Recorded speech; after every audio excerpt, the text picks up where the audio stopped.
Therefore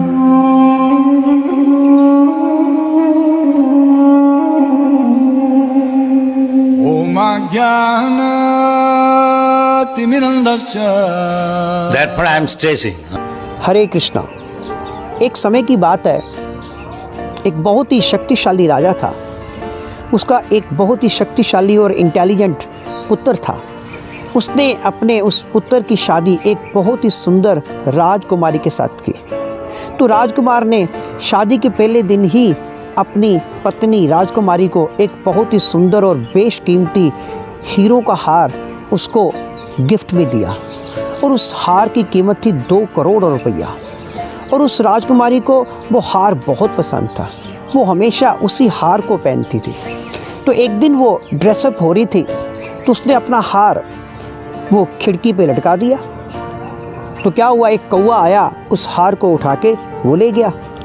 तो राजकुमारी रोने लगी। उसने कहा मुझे तो यही हार चाहिए। राजकुमार ने कहा कि मैं तुम्हें इससे भी कीमती 5 करोड़ रुपए का एक नया हार लेके दे देता हूँ। लेकिन राजकुमारी नहीं मानी। तो राजकुमार ने अनाउंसमेंट करवाई कि जो ये हार ढूंढ के लेके आएगा उसे मैं 10 करोड़ रुपये इनाम में दूंगा।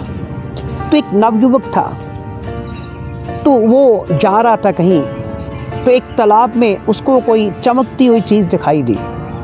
तो उसने देखा ये तो वही नेकलेस है, हीरो का नेकलेस है। तो वो पानी में कूदा उस नेकलेस को प्राप्त करने के लिए।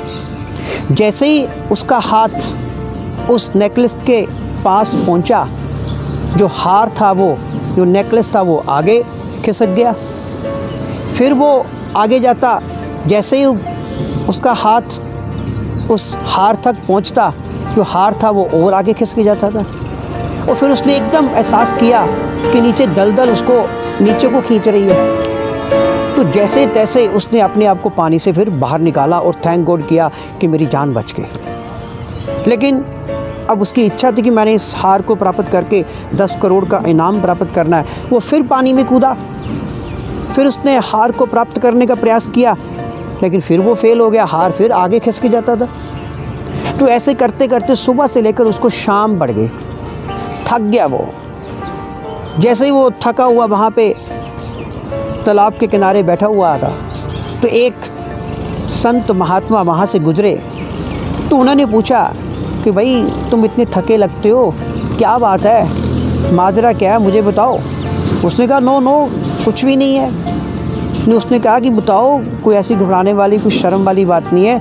अगर तुम मुझे अपनी प्रॉब्लम बताओगे तो मैं तुम्हारी प्रॉब्लम को सॉल्व करने का प्रयास करूँगा।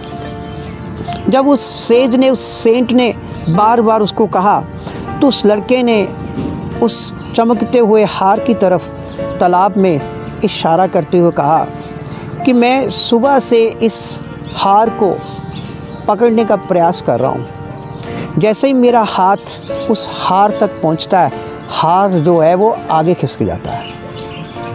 तो ऐसे मुझे सुबह से शाम हो गई और नीचे दलदल भी है, मैं उसमें फंसता जाता हूँ। बहुत मुश्किल से मैं अपने आप को बाहर निकालता हूँ। तो संत ने कहा बस इतनी सी बात है। उस संत ने कहा कि भैया तुम सही चीज़ को गलत जगह में खोज रहे हो।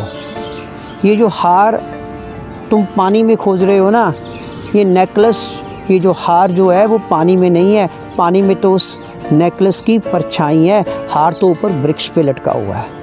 और जब लड़के ने देखा कि हार तो वाकई ऊपर वृक्ष पे लटका हुआ है, तो उसे अपनी गलती का एहसास हुआ। जैसे पानी में नेकलेस, वास्तविक नेकलेस जो पेड़ के ऊपर लटक रहा था, उसकी परछाई थी, ठीक उसी प्रकार ये जो भौतिक संसार है ना, वो भी वास्तविक आध्यात्मिक संसार की परछाई मात्र ही है। जैसा कि हम जानते हैं, reflection is always temporary and under the certain conditions. रात के समय कभी भी रिफ्लेक्शन नहीं पड़ती। वो ठीक उसी प्रकार ये जो भौतिक संसार है वो भी टेम्पररी है, अस्थाई है, और कुछ समय के बाद ये नष्ट हो जाता है। किंतु हमारा असली घर, भगवान का धाम हमेशा रहता है। जैसे कोई व्यक्ति पानी में आम के पेड़ की परछाई देखता है और परछाई वाले आम प्राप्त करने के लिए वो पानी में कूदता है, किंतु उसके हाथ में कुछ नहीं लगता। He will only get a big bump on his head, क्योंकि असली आम तो केवल असली पेड़ में ही प्राप्त किए जा सकते हैं। और ठीक उसी प्रकार जो परमानेंट हैप्पीनेस है, जो स्थायी वास्तविक आनंद है, वो केवल जन्नत में, in the kingdom of God, not in the materialistic world. जैसे कि शास्त्रों में लिखा है, पदम पदम यद विपदाम ना तेषाम। ये संसार के कदम कदम पर खतरे भरे पड़े हैं। जैसे एक हिरण जो है वो मारुस्थल में मृग तृष्णा के कारण पानी की ओर आकर्षित हो जाता है, और पानी को प्राप्त करने के लिए वो निरंतर दौड़ता रहता है, लेकिन उसे पानी कभी भी प्राप्त नहीं होता। तो हमारी स्थिति भी यही है। हम इस दुखों से भरे हुए भौतिक संसार में परमानेंट हैप्पीनेस, वास्तविक खुशी, वास्तविक आनंद जो है वो प्राप्त करने का प्रयास करते रहते हैं, लेकिन हमें कभी भी वास्तविक आनंद जो है वो प्राप्त नहीं होता। हमारी तुलना यहाँ हिरण से की गई है, और ये जो भौतिक संसार है इसकी तुलना मारुस्थल से की गई है। और हमारी कभी ना प्राप्त होने वाले परमानेंट आनंद की, परमानेंट हैप्पीनेस की तुलना मृग तृष्णा से की गई है। And the running of the dare is compared to the struggle of the human being for the existence in this materialistic world. तो भैया जो पानी है ना, असली पानी, वो कभी भी मृग तृष्णा में प्राप्त नहीं किया जा सकता।